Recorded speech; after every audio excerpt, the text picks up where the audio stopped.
UTL solar solar लावणार आणि सबसिडीही मिळवून देणार।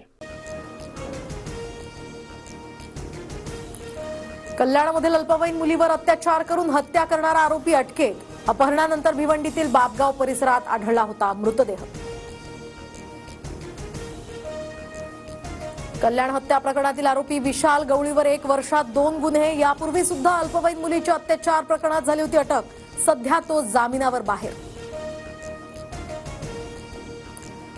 तर माझी मुलगी चिप्स आणायला गेली आणि परत आलीच नाही। कल्याण हत्या प्रकरणातील पीडित मुलीच्या वडिलांची प्रतिक्रिया। आरोपी विशाल गवळीवर अत्याचाराचे गुन्हे, त्याला बघून महिला घाबरत असल्याची सुद्धा माहिती। आरोपीला फाशी देण्यासाठी प्रयत्न करू। कल्याण अल्पवयीन मुलीच्या अत्याचार आणि हत्येप्रकरणी खासदार श्रीकांत शिंदेंची प्रतिक्रिया। पीडित कुटुंबियांची घेतली भेट। बीड परभणीच्या घटना या गंभीर, कुणीही तिथे पर्यटन करू नये। राजकीय नेत्यांनी देशमुख कुटुंबियांच्या घेतलेल्या भेटीवर मुख्यमंत्री फडणवीसांचं आवाहन। तर बीड जिल्ह्यामध्ये कुणाचीही दादागिरी आपण चालू देणार नसल्याचाही इशारा। गृहमंत्री फडणवीसांनी बीडला पर्यटन म्हणून तरी जावं, म्हणजे मित्र धनंजय मुंडे यांची दहशत दिसेल आणि त्यांचे डोळे उघडतील। बीड हत्या प्रकरणावरून अंजली दमन यांचा इशारा।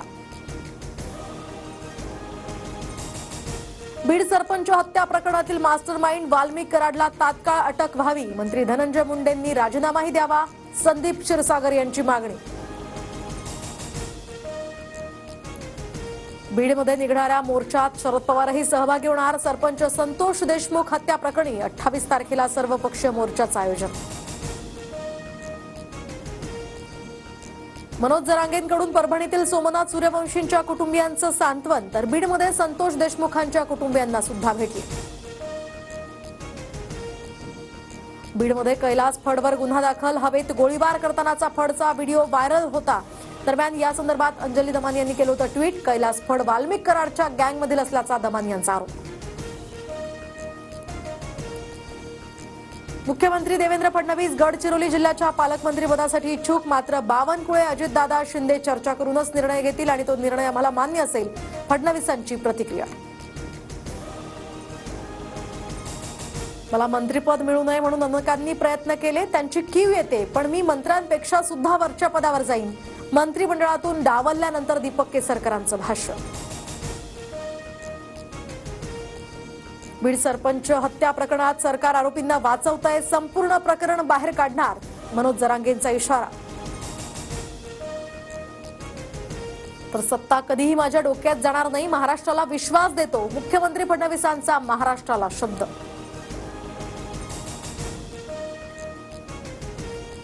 आता खरी मजा आहे हिशेब चुकता करण्याची। आरक्षणाचा प्रश्न दुसऱ्यांवर ढकलणारे फडणवीस आता मराठा आरक्षण देतात का हे कळेल, जरांगेंचा फडणवीसांवर निशाणा। तर मराठा आरक्षण हा मजा घेण्याचा विषय नाही, यावर पहिल्या दिवसापासूनच आम्ही गंभीर, भूमिकेत कोणतेही अंतर नसून तिघं मिळून निर्णय घेऊ, जरांगेंच्या विधानावर फडणवीसांचं उत्तर। भुजबळ कुटुंबियांसोबत कौटुंबिक संबंध, भुजबळ आमच्यासाठी कायम मोठे नेते राहिलेत। शरद पवारांसोबतच्या अनेक संघर्षांमध्ये ते सोबत होते। सुप्रिया सुळेंकडून भुजबळांचं तोंड भरून कौतुक।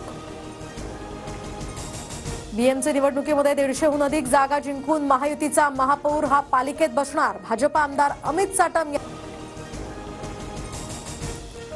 उद्यापासून बॉर्डर गावस्कर ट्रॉफीची चौथी कसोटी। WTC मधील वर्चस्व राखण्याचं टीम इंडिया आणि कांगारूंसमोर आव्हान।